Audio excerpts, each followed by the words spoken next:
we got Big Jerm and E.Dan of ID Labs on the line right now. What's going on, man?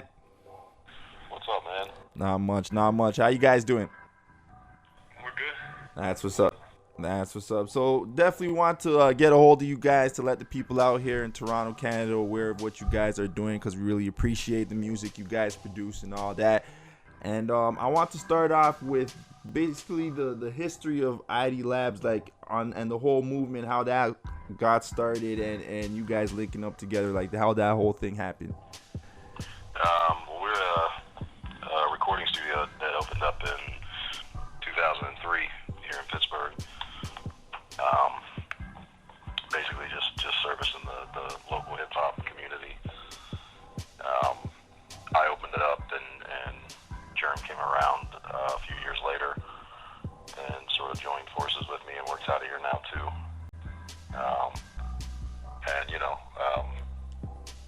Basically just been here ever since, doing tons of production and tons of recording for everybody around here. And sometime in there, Wiz and Mac came into the picture just as clients of the studio and people that we took an interest in and started working with.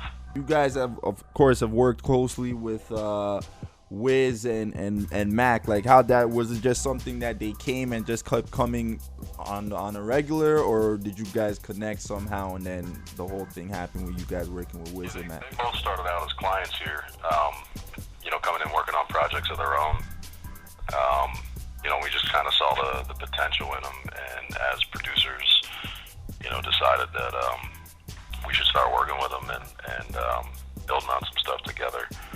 And it just kind of grew from there, both of them. Wiz being the first, and Mac came around, a few years later. Now, you guys also have a bulk of production on Mac Miller's album, Blue Slide Park, keeping it Pittsburgh all the way. How excited are you guys about the release of that album? Oh, man, it's crazy. We're about to go out to California here next week for the release to be with Mac. Yeah, it's going to be nuts. We're all excited to see what it does, this first week here. And, the anticipation is off the charts right now. Kind of the same anticipation you had for Rolling Papers, or is it a bit different this time around? It's different. I mean, with Wiz, this is actually Mac's first album. With Wiz, that was, actually the third album we were involved with, but it was the first major label album that we had done. So, that was obviously a big deal because of what it was. But, with Mac, they're putting this out independently still, and it is his first album. So, it's pretty exciting just to watch it all unfold and to see how big his buzz has grown and how quickly it's all happened. So, we're all just real excited to get the music out there and see how people respond to it. On Mac's album, it was like we almost had control of almost all of it. Like, Mac put a lot of that in our hands, so I mean that was kind of like it feels a little more personal to me, at least, like this album. So I'm like, yeah, I think because this album came like straight from the team, whereas Wiz obviously is on Atlantic, and there was a lot of big name producers involved. This one really, Mac's album really came like right directly from the camp. So, we just had a lot of creative input overall on the whole album, even beyond just songs that we produced. So, we're real excited about it. Now, Party on Fifth Avenue, that video actually just dropped a few days ago. And now I heard actually you tried telling Mac basically you didn't want to use that sample because it's been used a lot, but then he actually said, had faith in it actually blowing up. Is that true? I mean, initially, we were just kind of kicking around the studio and trying to come up with some ideas. And, he sort of pulled that out and was like, we should flip this and, just turn it into something real different. And, I was just kind of like, man, that's just one of those samples that's been around so long and it's been used so many times. Let's just do something new and forget about that. And he kind of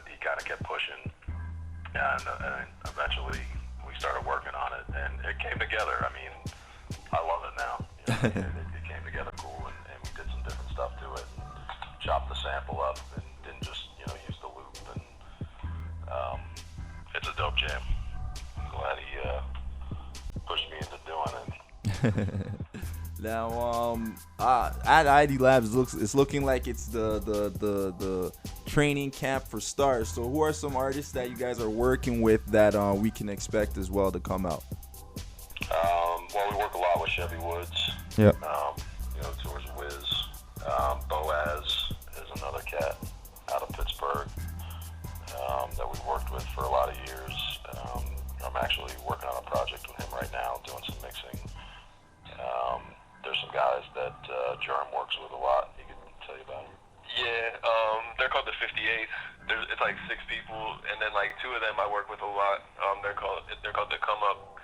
This franchise and Vintage. They actually were just on tour with Mac for like the first month of his tour. But I work with them a lot. Like they're real cool. It's like a lot of they're more like their lane is like really like hip hop, but they're like really talented. Like they can do a lot of different stuff. So I'm excited to work with them more too.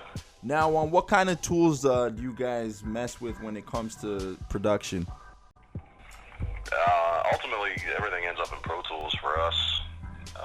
I tend to start stuff right in Pro Tools, but we use a lot of live stuff.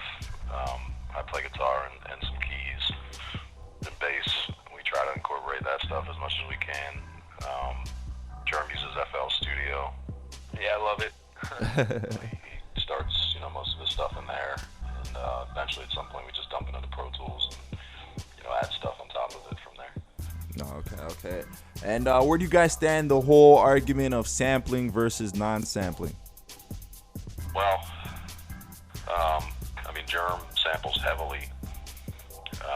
I kind of feel like I gave up sampling a couple years ago and started playing stuff more, not for any particular reason, just because it started to be more fun the more I learned, as far as playing stuff. So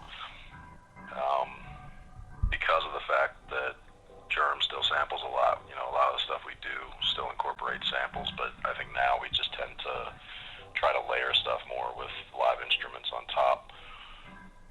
So we're definitely fans of it. We're both, we've both been into hip hop since forever, so the whole era of sampling is a part of what we do, and something we enjoy. So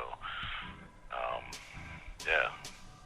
I used to be like, as stupid as it sounds, like I used to be against shit that didn't have samples, like as far as hip hop goes. Like like I didn't really I don't know.